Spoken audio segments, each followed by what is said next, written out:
Hey guys, Joe here. Thanks for checking out another video on the channel. Greatly appreciate it. You'll notice we're not on my couch today. I'm at my office because, yeah, I do have an office. Been paying on it for a long time, just haven't been using it. And we are correcting that here in 2023. This will be the first video filmed here, and hopefully all my videos will be filmed here as well. Let me know down in the comments if I should bring part of my couch in and set it up against the wall so we can kind of keep some continuity. But again, everything's being filmed here. To that end, before we get into this video, don't forget to get subscribed and maybe consider becoming a member of the channel. Anything you do to help the channel grow is greatly appreciated. It helps buy ammunition, firearms, pay the rent for the office, etc., as well as is going to help me grow the second channel, which is Jiminy Tech. Don't forget to get subscribed there as well. E-bagging out of the way, what we're taking a look at today is a trade-in that came into Middletown Firearms, Middletown, Virginia. Check them out.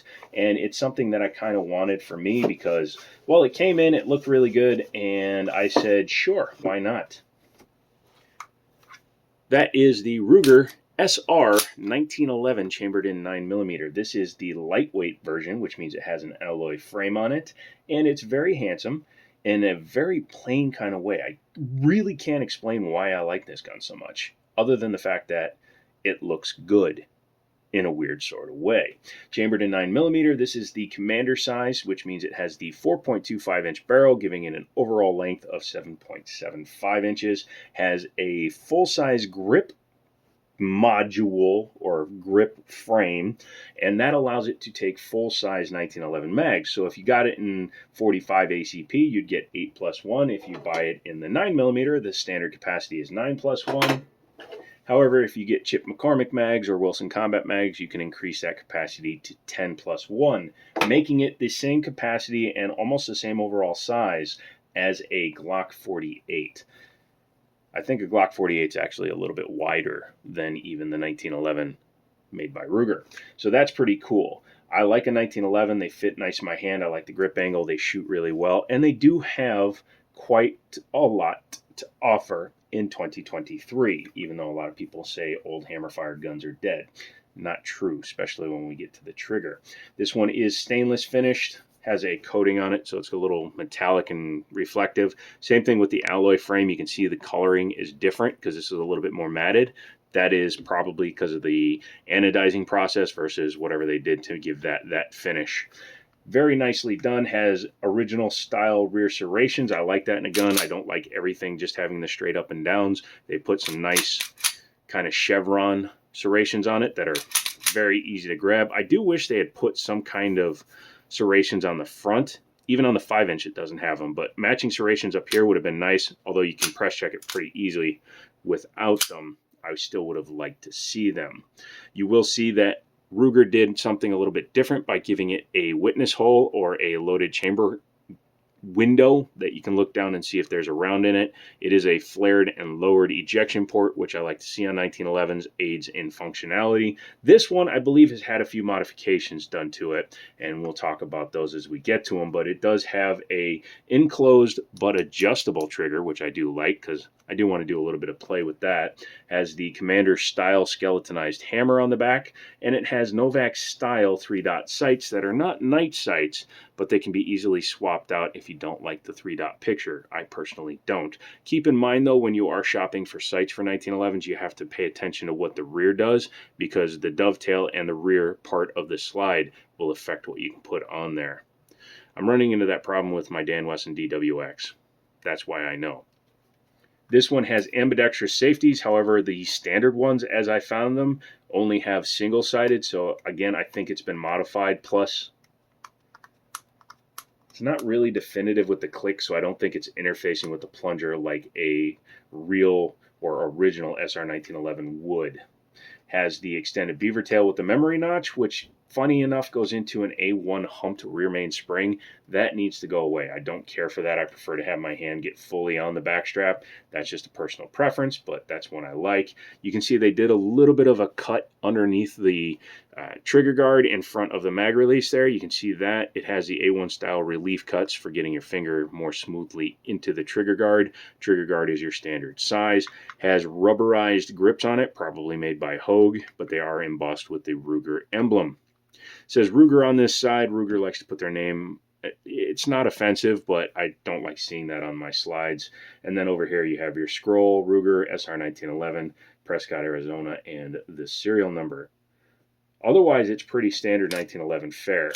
One thing I did read about is the fact that for the SR 1911 series, the slide and the bushing are actually cut from the same block. So this bushing on here is fit to this particular slide, and that's really nice to see. The barrel is very nicely polished, so it sticks out just a little bit.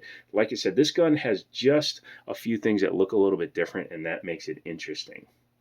The enclosed trigger is of the short variety, not the long variety, but being adjustable, you can change how it feels. Has a bit of an extended mag release, which I do like, so it sticks out just a little bit more proud than a factory GI style. And the mags do drop free, so that is nice to see.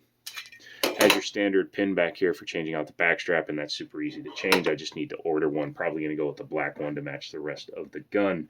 The beaver tail does cover the entire hammer, so even if you have extremely generous proportions, which I still don't understand how people don't have the ability to keep their hand under the hammer, but this does prevent slide bite and hammer bite. So I guess if you are extremely heavy or something, you can unfortunately suffer from hammer bite and slide bite, but even me at 6'4", 240 pounds, I don't have that problem. I don't think I could even get my hand back far enough to get slide bite on this gun.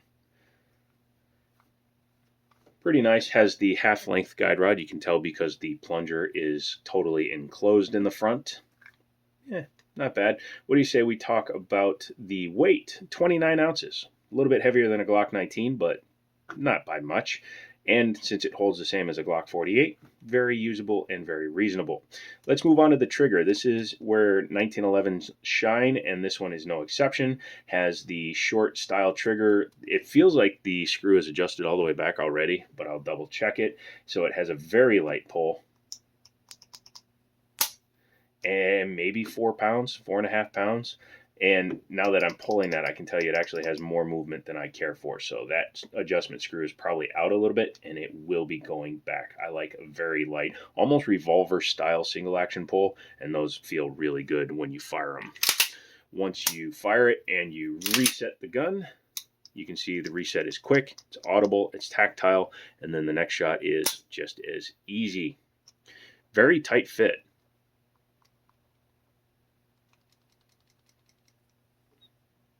You can hear the spring and the drop link make a little bit of noise when you do it that way, but overall very tight.